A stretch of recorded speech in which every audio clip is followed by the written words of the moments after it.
ಘಾಟಿ ಇದು ರೀಸೆಂಟಾಗಿ ತೆಲುಗಿನಲ್ಲಿ ರಿಲೀಸ್ ಆದಂತಹ ಚಿತ್ರ. ಇನ್ನು ಇದರಲ್ಲಿ ಅನುಷ್ಕಾ ಶೆಟ್ಟಿ ಹಾಗೆ ವಿಕ್ರಮ್ ಪ್ರಭು ಅವರು ಮುಖ್ಯ ಪಾತ್ರದಲ್ಲಿ ನಟಿಸಿರುವಂತಹ ಚಿತ್ರ. ಈಗ ಈ ಸಿನಿಮಾ ಅಮೆಜಾನ್ ಪ್ರೈಮ್ನಲ್ಲಿ ಸ್ಟ್ರೀಮ್ ಆಗ್ತಿದೆ ವಿತ್ ಕನ್ನಡ ಲ್ಯಾಂಗ್ವೇಜಲ್ಲೇ. ಇನ್ನು ಸಿನಿಮಾ ನೋಡಿದ ನನಗೆ ಸಿನಿಮಾ ಹೇಗಿತ್ತು ಅಂತ ಹೇಳೋದಾದರೆ ಓಕೆ ಬಿಲೋ ಆ್ಯಾವ್ರೇಜ್ ಅನಿಸ್ತು. ಬಿಕಾಸ್ ಆಫ್ ಇದರಲ್ಲಿ ಇದ್ದಂತಹ ಡೀಸೆಂಟ್ ಫಸ್ಟ್ ಹಾಫ್ ಹಾಗೆ ಡಲ್ ಸೆಕೆಂಡ್ ಹಾಫಿಂದ. ಇನ್ನು ಇದರ ಒನ್ ಲೈನ್ ಸ್ಟೋರಿ ವಿಷಯಕ್ಕೆ ಬರೋದಾದರೆ ವೆರಿ ಸಿಂಪಲ್. ಆಂಧ್ರದ ಬಾರ್ಡರ್ನಲ್ಲಿ ಹೀರೋ ಹಾಗೆ ಹೀರೋಯಿನ್ ಅವರ ಗ್ಯಾಂಗ್ ಸೇರಿ ಗಾಂಜಾ ಸ್ಮಗ್ಲಿಂಗ್ ಮಾಡ್ತಾ ಇರ್ತಾರೆ. ಆದರೆ ಒಂದು ದಿನ ಅದೇ ಥರ ಗಾಂಜಾ ಬಿಸ್ನೆಸ್ ಮಾಡೋ ವಿಲನ್ಗೆ ಇವರ ಬಿಸ್ನೆಸ್ ಎದುರಾಗುತ್ತೆ. ಸೊ ಮುಂದೆ ಇವರ ಬಿಸ್ನೆಸ್ನ ಹಾಳು ಮಾಡೋಕ್ಕೆ ವಿಲನ್ಸ್ ಹೀರೋಯಿನ್ ಮುಂದೆನೇ ಸಾಯಿಸ್ತಾರೆ. ಸೊ ಮುಂದೆ ಇವರ ವಿರುದ್ಧ ಹೀರೋಯಿನ್ ಹೇಗೆ ರಿವೆಂಜ್ ತಾಂತಾಳೆ ಅಂತ ನೀವು ಸಿನಿಮಾ ನೋಡೇ ತಿಳ್ಕೊಬೇಕು. ಇನ್ನು ಸಿನಿಮಾದಲ್ಲಿ ನನಗೆ ಪಾಸಿಟಿವ್ ಅನಿಸಿದಂದರೆ ಇದರ ಫಸ್ಟ್ ಹಾಫ್. ಸೆಕೆಂಡ್ ಹಾಫ್ ಜೊತೆ ಕಂಪೇರ್ ಮಾಡಿದ್ರೆ ಫಸ್ಟ್ ಹಾಫ್ ತುಂಬ ಬೆಟರ್ ಆಗಿತ್ತು. ಹಾಗೆ ಸಿನಿಮಾದ ಇಂಟರ್ವಲ್ ಬ್ಲಾಕ್ನಲ್ಲಿ ಬರುವಂಥ ಎಮೋಷನ್ ಎಪಿಸೋಡ್ ಕೂಡ ಒಂದು ಮಟ್ಟಿಗೆ ಪರವಾಗಿರಲಿಲ್ಲ ಅನಿಸ್ತು.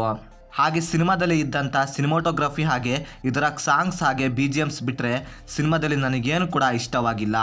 ಇನ್ನು ಸಿನಿಮಾದಲ್ಲಿ ನನಗೆ ನೆಗೆಟಿವ್ ಅನಿಸಿದ್ದಂದರೆ ಇದರ ರೈಟಿಂಗ್ ವೆರಿ ಸಿಂಪಲ್ ಆಗಿ ಪ್ರೆಡಿಕ್ಟಬಲ್ ಆಗಿತ್ತು ಇದರ ಕತೆ.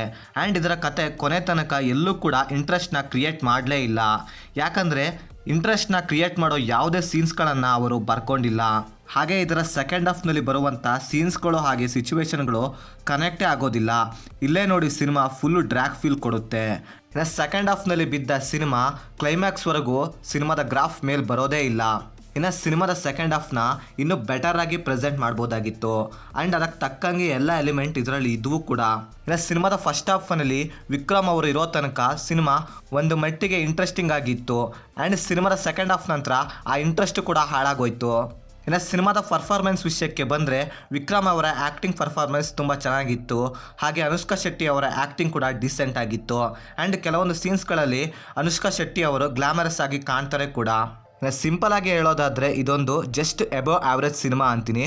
ಒನ್ ಟೈಮ್ ನೋಡೋಕ್ಕೆ ಅಡ್ಡಿ ಇಲ್ಲ ಅಂತೀನಿ.